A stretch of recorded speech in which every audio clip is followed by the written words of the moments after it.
Hi, I am Bonnie Simon, and this is the Bonnie Simon Says channel, where we talk about whatever I want to talk about because I'm Bonnie Simon and Simon says certain things that you're supposed to do.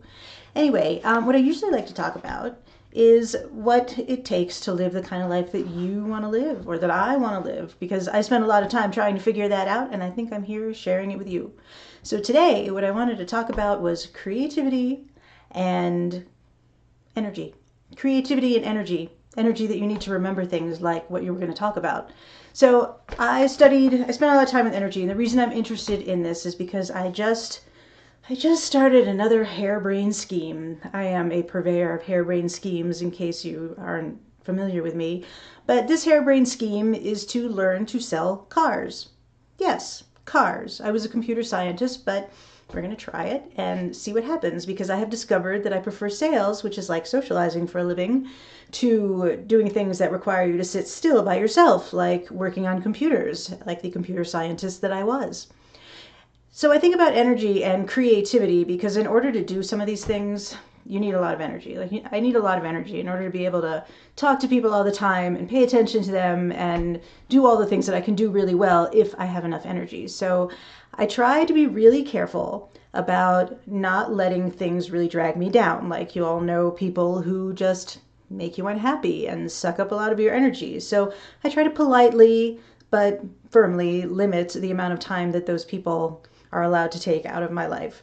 So I was reading, or I was thinking about how if you have more energy, then you have more creativity. At least that's how it works for me. So I was reading this book, which I really like, and I'm going to read you a paragraph from it. He says, "As you might expect, it takes a lot of energy to succeed over the long haul. High performers have the magic trifecta of capital E energy, that holistic kind that includes positive and enduring mental, physical, and emotional vibrancy. It's the key force that helps them perform better in many areas of their life. It's why high performers have so much more passion, stamina, and motivation.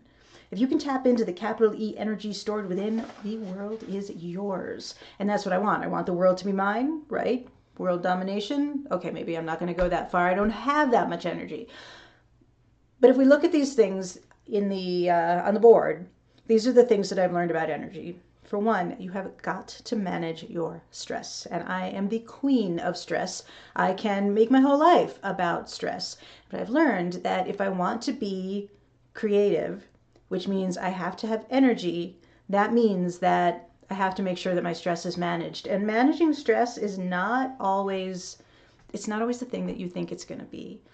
It's not necessarily always meditating or making sure even that you get enough exercise. Or certainly it is not thinking that you can just talk yourself into stress. I mean, I don't know about you, but I find that if I want to manage my stress, I have to do something. It is not a game of me convincing myself of anything. It is action. And one of the actions that I had to learn how to take was to discover what kind of jobs I could do and feel like I wasn't stressed out all the time. Like, it's really hard to work for somebody else sometimes because your livelihood can be so tied up with that person. Like, if that person doesn't like you, if your boss decides they don't like you, they can fire you. And then if that's your only source of income, well, you're just off into the weeds then. What are you going to do? Well, that's really stressful. And I don't think anybody ever talked to me, and maybe nobody ever talked to you about that kind of stress. Because that's the kind of thing that I'm talking about, to try to identify those things in your life. Maybe I didn't say that part, but maybe it's helpful to identify those things in your life that make you stressed out, even though maybe they're not supposed to make you stressed out, or that's just the way things are and you're just supposed to be able to live with it. I remember I asked my late husband one time, I said, "How do you manage with a job that just isn't very exciting?" And he said, "Well, you just see it as a thing where you go to work to make money and then you go and do the things that you want to do." But I found that that was actually really stressful for me. I did that for a number of years. And at this stage of my life, I try to have multiple kinds of income because I don't want to be too dependent on any one person liking me. And I don't want to be bored. Please don't make me be bored. I get so bored. So that is one. Find ways to manage your stress. The second one that I have learned about recently is to be playful. Now, I don't know, maybe you're not a playful person. What Brendan Burchard says is to bring the joy, which I guess makes sense. That's another way of saying it, and maybe a more general way, and that's why he wrote a book about it, and I have not. But in my experience, the issue is how to be playful. I like to be playful. Like, you may see my birds here. Now, I actually spent a lot of time arranging the camera so that you could see those birds because I like birds and birds make me happy. So there's like all these weird little things that you can do to just sort of be playful. I like to go to the gym, and when they tell us to do bear crawls, I always growl. Now, maybe that's, they let me get away with it because they know me and it's a little bit strange, but that's okay. I mean, who's being harmed by the growling middle-aged lady in the gym? Nobody. And I have a good time. So that also, it sort of opens the door for creativity. I don't really know how the brain works, but it seems obvious to me that the more creative I am, the more I find I use purple pens and I draw on the walls with chalk. And I mean, I do that because it's my house and we do what I want to do here because it's mine. The more I do those things, the easier it is to be creative and to maintain that creativity. And finally, Burchard talks about managing your health. Now, I wouldn't have thought of this one because I do this naturally. I think because of the managing stress that, I don't know about you, but I know a lot of people are like me that we go to the gym in part so we can eat anything we want, but also we go to the gym because it makes us nicer people.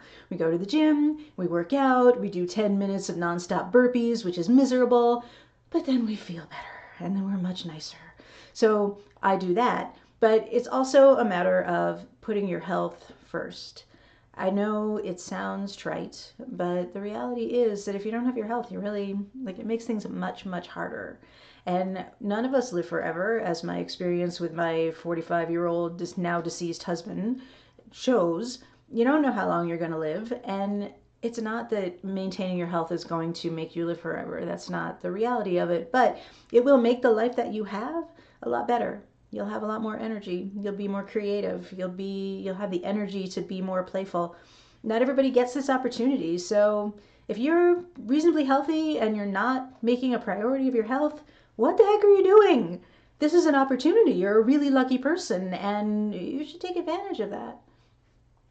Anyway, so I am going to now probably go draw something on the walls, and I was thinking about, I have some fabric pens. I was thinking about drawing on some t-shirts that I have. I'm not a very good visual artist, but it's fun, so I'm going to do it.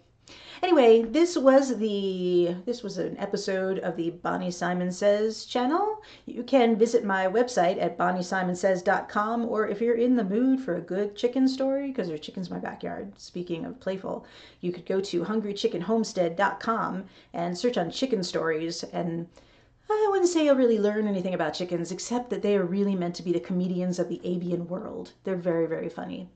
I have a book coming out. It should come out later this year, so stay tuned. And while you're here, click the subscribe button, and I'll see you next time.